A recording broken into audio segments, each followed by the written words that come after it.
경상가명 보건공사가 부실투성이로 이뤄진 것은 무자격자의 날림공사 때문으로 드러났습니다. 우동기 대구시 교육감이 자신의 선거를 돕다 공직선거법 위반 혐의로 유죄가 선고된 사람을 요직인 본청 중등교육과장으로 다시 기용해 보훈인사 논란이 일고 있습니다. 법원이 월성원전 1호기 수명 연장 허가를 취소하라는 판결을 내리자 국민소송단과 반핵단체는 즉각적인 가동 중단을 요구하고 나섰습니다. 이번 주말 정월 대보름을 앞두고 영양학적으로 오곡밥이 몸에 얼마나 이로운지 알아봅니다. 여러분 안녕하십니까? 2월 9일 목요일 아침 대구 MBC 뉴스투데이입니다. 아침부터 찬바람이 강하게 불고 있는데요. 남은 한 주 동안은 다시 매서운 바람이 불어 추워지겠습니다. 네, 추운 날씨에 대기까지 무척 건조합니다. 자세한 날씨 소식 이시정 기상캐스터입니다. 네, 추위의 기세가 조금 약해진다 싶더니 밤사이 찬 기온이 다시 강해졌습니다. 대구의 현재 기온 영하 0.5도인데요. 차가운 바람이 불면서 체감온도는 5, 6도가량 더 낮겠습니다. 낮 기온도 어제보다 3, 4도가량 더 내려간 3도 선에 머물겠고요. 정월 대보름인 토요일까지는 기온이 계속 떨어지겠습니다. 하지만 하늘 표정은 맑아서 정월 대보름인 토요일에 우리 지역 어디에서든지 보름달을 보실 수 있겠습니다. 또 추위와 함께 울릉도와 독도에는 많은 눈이 내리겠습니다. 모레까지 20에서 50cm가량, 많은 곳은 70cm 이상의 눈이 내려 쌓이겠고요. 대구와 경북 내륙 지역은 건조주의보가 계속되고 있기 때문에 화재 사고에도 유의하셔야겠습니다. 날씨 정보였습니다. 대구시 교육청이 신학기를 앞두고 2014년 교육감 선거 때 공직선거법 위반으로 처벌을 받은 인사를 주요 부서장으로 발령을 했습니다. 대구시 교육감이 너무 무리하게 제 식구 챙기기에 나선 것 아니냐는 지적이 일고 있습니다. 김은혜 기자가 보도합니다. 2014년 대구교육감 선거 당시 대구시 교육청 과장으로 있던 A 장학관은 공직선거법 위반 혐의로 기소됐습니다. 연임에 도전한 우동기 교육감의 공약 작성 등 선거운동을 기획한 혐의로 벌금 90만 원을 선고받았습니다. 정교조 등은 봐주기 수사의 솜방망이 처벌이라며 강력 반발하기도 했습니다. 교육감은 연임에 성공했고 A씨는 한국교원대 파견 1년과 교육연구정보원 부서장 1년을 거쳐 이번 인사에서 교육청의 중요한 자리인 중등교육과장으로 복귀했습니다. 교육농단이다. 한마디로 이야기 드리자면 불과 얼마 전에 선거 부정을 저질러서 유죄 판결을 받은 사람에게 그대로 이렇게 발령을 낸다는 것은 도저히 있을 수 없고 당장 철회되어야 한다고 생각합니다. 대구시 교육청은 공무원 신분에 영향을 주지 않는 벌금형을 선고받은 A씨에게 징계성 인사로 충분한 자숙의 시간을 줬기 때문에 인사에 문제가 없다고 해명했습니다. 경륜이나 역량, 전문성, 또 리더십 등 여러 가지 측면에서 다른 어떤 분보다도 그 업무를 가장 잘 수행할 수 있는 적임자라 생각해서 이번에 인사를 하게 되었습니다. 현직 교육감의 선거를 돕다 벌금형을 선고받은 인사를 2년 만에 주요 보직에 발령하면서 교육감의 보훈 인사라는 지적을 받고 있습니다. MBC 뉴스 김은혜입니다. 경상가명 보건공사가 부실투성이어서 오히려 문화재를 더 훼손했다는 소식 전해드렸는데 왜 그런지 들여다봤더니 무자격자가 시공을 하면서 전문가의 고증도 무시한 것으로 취재 결과 드러났습니다. 도성진 기자가 보도합니다. 갈라지고 비틀어지고 구멍나고 부서지는 문화재. 경상 가명한 관찰사의 처소인 징청각의 모습입니다. 대구시가 지난 2010년 예산 6억 원을 들여 복원했지만 부실투성이로 끝난 겁니다. 당시 목공을 맡았던 목수는 문화재 수리 기술자나 기능자가 아닌 무자격자였습니다. 이 목수는 친분이 있는 도편수의 연락을 받고 핵심 공사를 맡았는데 인건비도 제대로 받지 못했다고 말합니다. 동생들한테 전화 와가지고 바쁜데 좀 해달라 해서 우리는 한옥은 인맥으로 갔는데 가본 게 거꾸라지라서. 전문가 4명이 자문 의견을 냈지만 기본적인 고증도 무시했습니다. 상태가 가장 심각한 마루는 시방서와 다른 자재를 썼을 가능성이 있어 보입니다. 결국 시공사가 하청업체에 보건공사를 맡겼고 하청업체는 인건비를 아끼려고 무자격자를 쓰면서 부실공사로 이어진 것으로 추정됩니다. 이제 시공 과정에서 과연 자격증을 대여를 했는지 안 했는지의 이런 판단, 그다음에 부실업자가 했는지 이런 부분에 대해서도 충분하게 검증이 돼야 되고요. 대구시는 뒤늦게 특별 점검을 계획하고 있지만 문화재청은 다음 주로 예정된 사적 지정 보류를 검토하고 있습니다. MBC 뉴스 도성진입니다. 대출 한도를 10배 이상 넘기거나 담보 가치보다도 4배가량이나 많은 돈을 대출해준 혐의로 기소된 전직 새마을금고 이사장에게 법원이 실형을 선고했습니다. 해당 새마을금고는 결국 해산돼서 청산 절차를 밟고 있습니다. 윤영균 기자가 취재했습니다. 대구의 한 새마을금고가 자본금보다 2배가량 많게 불법 대출을 해줘 폐쇄될 처지에 놓였습니다. 새마을금고법에 따르면 한 명에게 14억 원까지 대출해 줄 수 있지만 이 새마을금고는 특정인 3명에게 172억 원을 대출해 줬습니다. 또한 담보가치의 70%까지 대출이 가능하지만 400% 이상을 대출해 주기도 했습니다. 이런 식으로 130억 원을 불법 대출한 혐의로 이 새마을금고 전 이사장을 비롯해 3명이 지난해 9월 검찰에 구속 기소됐습니다. 최종 부실 대출 규모만도 97억 원으로 금고 자본금 70억 원을 훌쩍 넘었습니다. 결국 이 새마을금고는 해산돼 다른 새마을금고에 흡수됐고 현재 청산 절차를 밟고 있습니다. 대구지방법원은 전직 새마을금고 이사장에게 징역 4년을, 전무와 대출부장에게는 각각 징역 2년 6개월씩을 선고했습니다. 피해자 금고는 독자적으로 생존이 불가능할 정도로 많은 피해를 입었습니다. 다만 피고인들도 다른 사람으로부터 이용당한 것으로 보이기도 하고 새마을금고 중앙회는 손실금을 모두 중앙회가 떠안아 예금자들의 피해는 없다고 밝혔지만 결국 지역 새마을금고에서 낸 분담금으로 해결할 수밖에 없는 상황입니다. 금고 중앙에서 전국 새마을금고에서 해리 납부한 분담금을 그냥 97억인가 손실 보증해 준 거로 인해가지고 그 피해는 전국 새마을금고에 피해가 돌아간 걸로. 문제가 된 새마을금고의 불법 대출 문제는 사건이 불거지기 2, 3년 전부터 제기된 만큼 새마을금고 중앙회의 부실한 관리 감독에도 비판이 제기되고 있습니다. MBC 뉴스 윤영균입니다. 법원이 월성원전 1호기의 수명 연장 허가를 취소하라는 판결을 내리자 국민소송단과 반핵단체는 즉각적으로 가동을 중단할 것을 요구하고 나섰습니다. 특히 이번 판결을 통해서 기본적인 원자력 안전 법령조차 제대로 지켜지지 않은 것이 드러났다며 허술한 원전 정책을 비판했습니다. 보도에 김영일 기자입니다. 법원이 월성원전 1호기의 수명 연장 허가를 취소한다고 판결하자 소송에 참여했던 시민단체들은 허가 과정에서 법령과 절차가 무시된 사실이 명백히 밝혀졌다며 즉각적인 가동 중단과 폐쇄를 요구했습니다. 월성 1호기 즉각 폐쇄 조치에 돌입해야 한다. 노후 원전 폐쇄를 염원하는 국민을 상대로 더는 싸우지 말고 핵산업계를 상대하는 규제기관 본연의 모습으로 돌아와야 한다. 법원은 30년이나 된 노후 원전의 수명을 연장하는 과정에 안전성 평가가 제대로 이루어지지 않았다고 판단했습니다. 계속 운전 여부를 평가할 때 최신 기술 기준을 적용하도록 규정돼 있지만 반영되지 않았습니다. 실제로 지난 91년 이후 월성 2, 3, 4호기에 적용됐던 캐나다 최신 기술 기준이 수명을 10년이나 더 연장하는 월성 1호기에는 적용되지 않았습니다. 30여 년 전에 승인된 안전 개념, 그거에 따라서 운전하고 있기 때문에 취약할 수밖에 없다는 겁니다. 또 원자력 안전법에는 원자로 운영과 관련해 허가받은 사항을 변경할 경우 반드시 원자력 안전위원회의 허가를 받아야 하지만 원안이 담당 과장의 결재만으로 승인됐습니다. 사무처의 과장 정결로 그냥 승인해 준 거예요. 계속 운전을 거의 인정해 줬다는 거거든요. 예. 근데 그것은 원자력 안전위원회 위원들의 심사를 받지 않은 거거든요.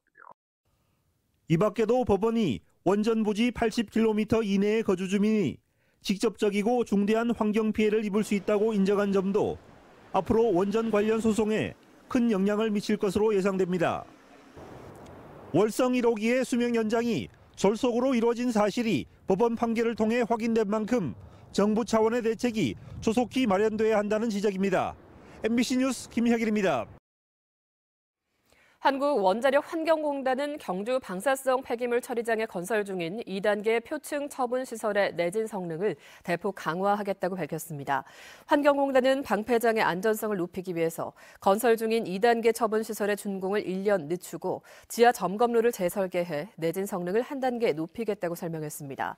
또 현재 운영 중인 1단계 동굴 처분 시설에도 배수와 전원 공급 계통 설비를 추가로 설치해 지진에 대비할 계획입니다. 이번 주말이 정월 대보름이죠. 오곡밥에 나물 반찬 챙겨 드실 텐데요. 오곡밥은 맛이 좋을 뿐 아니라 열량도 낮고 성인병 예방에도 효과가 있는 것으로 확인됐습니다. 김건엽 기자가 보도합니다. 대보름에 건강을 기원하며 먹는 오곡밥. 조와, 팥, 찹쌀, 검정콩, 수수가 들어갑니다.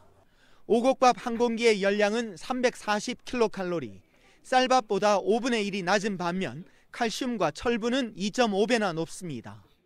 오곡밥이 다이어트에도 좋고 몸에도 좋다고 해서 자주 먹는 편인데 맛있는 것 같아요. 오곡밥에 들어가는 잡곡의 건강 효능이 과학적으로도 입증됐습니다. 농촌진흥청이 수수와 조의 추출물을 실험용 쥐에게 투입한 결과 고지혈증의 원인인 콜레스테롤 흡수율을 최고 50%나 낮추고 혈전 생성도 억제하는 것으로 나타났습니다. 또 유방암 같은 암세포 성장도 억제하는 것으로 확인됐습니다. 조와 기장 같은 노란색에는 베타카로틴, 검은 콩, 붉은 팥에는 안토시아닌 색소가 풍부하고요. 이러한 성분들은 생활습관병의 예방에 큰 효과를 보이고 있습니다. 또 대보름 식탁에 함께 오르는 나물은 비타민과 무기질이 풍부하고 불엄은 노화 방지 효과가 있습니다. 농진청은 평상시에도 잡곡 섭취를 늘리고 식단 균형을 잡는 것이 건강에 큰 도움이 된다고 밝혔습니다. MBC 뉴스 김건엽입니다. 대주비 금융지주에 따르면 지난해 4분기 영업이익은 2015년 같은 기간보다 215% 늘고 순이익은 전년도보다 135% 늘었습니다. 또 2016년 1분기부터 4분기까지의 누적이익은 3,800억 원으로 전년에 비해서 12.8% 늘었지만 지난해 순이익은 3천억 원 정도로 2015년보다 2.1% 줄었습니다. 또 주력 계열사인 대구은행의 지난해 영업이익은 3,400억 원 정도로 2015년보다 16% 늘고 순이익은 2,650억 원으로 2015년보다 1.2% 늘었습니다. 지난달 25일 백두대간으로 돌아온 수컷 호랑이 2마리 중에 한 마리가 지난 3일에 안타깝게 병으로 폐사했는데요. 산림청은 폐사한 호랑이를 박제로 만들어서 봉화 백두대간 수목원에 보관 전시하면서 교육용으로 활용하기로 했습니다. 조동진 기자입니다. 102년 만에 백두대간의 품으로 돌아온 11살 배기 백두산 호랑이 금강이가 9일 만에 폐사됐습니다.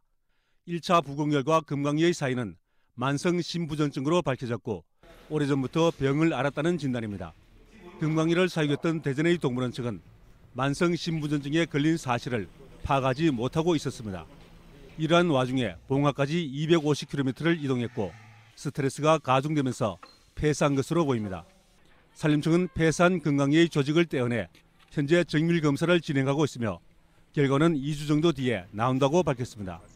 금강이에 대한 최종 사인이 규명되면 산림청은 금강이의 골격 표본과 가죽을 박제해 봉화 백두대간 수목원에 보관 전시할 계획입니다. 회사체는 박제 전문가에 맡겨서 쫓기는 이제 박제를 해서 교육용으로 활용을 하고요. 골격도 그 표본 유지를 하려고 합니다. 또 호랑이 관련 교육 체험장이라든가 이런 거 만드는 곳에 저희가 장기적으로 교육용으로 활용을 하려고. 현재 함께 온 15살 배기 호랑이 2마리는 건강히 양호한 상태입니다. 산림청은 3, 4월쯤 서울대공원에서 수컷 2마리와 암컷 1마리를 다시 호랑이 숲에 이송시킬 계획입니다. 국내에서 발견된 마지막 백두산 호랑이는 1921년 경주 대덕산에서 잡힌 호랑이였고 한반도 남쪽 숲에 방사된 것은 100여 년 만의 일이었습니다. MBC 뉴스 조동진입니다. 네, 막바지 강추위가 온다지만 계절은 서서히 봄을 향해 가고 있습니다. 꽁꽁 얼었던 강도 풀리기 시작했는데 이 과정에서 생겨난 거대한 원형 얼음판을 카메라에 담았습니다. 정동원 기자가 소개합니다. 봉화 청량산 아래 낙동강 중간에 거대한 원형 얼음이 떠 있습니다. 유리칼로 돌려 깎아놓은 듯 완벽한 구형입니다. 자세히 보니 물살을 따라 회전하고 있습니다. 어림잡아 지름이 10m 정도, 두께는 30cm 정도 돼 보입니다. 물살에 얼음판이 회전하며 바로 옆 얼음과 부딪혀 깎이는 과정에서 동그란 형태로 만들어진 것으로 추정되지만 한겨울이 지나면서 주위 다른 얼음은 떠내려가거나 얇게 녹아 있는데도 유독 크고 두꺼운 형태를 유지하고 있다는 게 설명이 잘 되지 않습니다. 외국에서는 아이스 서클로 불리며 지난 1895년 처음 발견된 뒤 신비한 현상으로 가끔씩 나타난다고 알려져 있지만 우리나라에서 목격되기는 이례적입니다. 동그란 원형을 유지하면서 저렇게 돌고 있다는 게 너무너무 신기해가지고 처음에 무슨 우주선인 줄 알았어요. 1시간 반 뒤 얼음의 정확한 크기를 확인하기 위해 순환 구조대원들과 함께 현장을 다시 찾았지만 거대한 원형 얼음은 봄눈 녹듯 감쪽같이 사라지고 없었습니다. MBC 뉴스 정동원입니다.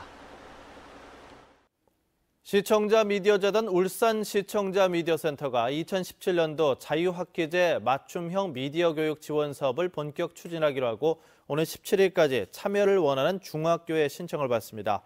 자유학기제 맞춤형 미디어 교육은 다큐멘터리와 단편 영화, 애니메이션, 광고 등 장르별 제작 교육과 TV, 라디오, 스마트폰, 사진 등 매체별 교육 프로그램으로 구성돼 있고 강사와 제작시설, 장비 등을 지원합니다.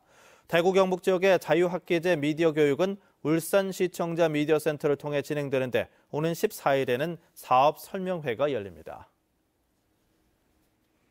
최근 충청도와 전라도에서 구제역이 발생함에 따라 대구시가 AI 방역대책본부를 구제역 AI 방역대책본부로 확대했습니다. 대구시는 관내 소사육농가와 사료제조업체, 축산 관련 시설은 이동을 중지시키고 모든 축산시설을 일제히 소독하도록 조치했다고 밝혔습니다. 또 구제역 항체 형성률을 높이기 위해서 오는 12일까지 모든 사육농가 소에 구제역 예방접종을 실시할 예정입니다. 정월대보름을 앞두고 농산품 원산지 위반 특별 점검이 실시됩니다. 농산물 품질관리원 경북지원은 내일까지 불업용 땅콩과 호두 등 견과류와 곡물과 나물류들을 중점 점검합니다. 논관원은 이들 농산물의 수요가 일시적으로 급증하면서 외국산이 국내산으로 둔갑하는 경우가 많을 것으로 보고 전통시장과 슈퍼마켓 등을 중심으로 단속을 벌인다고 설명했습니다. 지난달 대구공항 이용객이 지난해에 비해서 58%나 증가한 것으로 집계됐습니다. 지난달 대구공항의 이용객은 27만여 명으로 지난해 1월 17만 3천 명과 비교해서 58% 늘었는데 이는 저가 항공사들이 잇따라 대구공항 취항에 나서면서 비행 편수가 지난해 주당 50편에서 올해는 168편으로 늘었기 때문입니다. 대구 지역의 항공 이용객 증가는 항공 수요층의 저변을 확대하는 효과가 있어 오는 9월 포항공항을 거점으로 신규 취항 예정인 에어포항의 항공 여객 확보에도 긍정적인 작용을 할 것으로 분석됩니다. 경상북도가 올해 국비 84억 원 등 총 사업비 233억 원을 투자해서 도립 공공도서관을 포함해 6개 도서관을 새로 건립하고 낡은 도서관은 리모델링 사업을 추진합니다. 신규 건립되는 도서관은 경북 도립도서관, 경산 옥곡지구도서관, 구미 양포도서관, 고령 다산면도서관, 의성 통합도서관관, 안동 시립도서관 옥동분관 등입니다. 경상북도는 공공도서관을 도서관의 기능뿐 아니라 지역 주민들이 자주 찾고 다양한 프로그램을 향유할 수 있는 다목적 공간으로 활용할 계획입니다.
기온체가 조금 약해진다 싶더니 밤사이 찬 기온이 다시 강해졌습니다.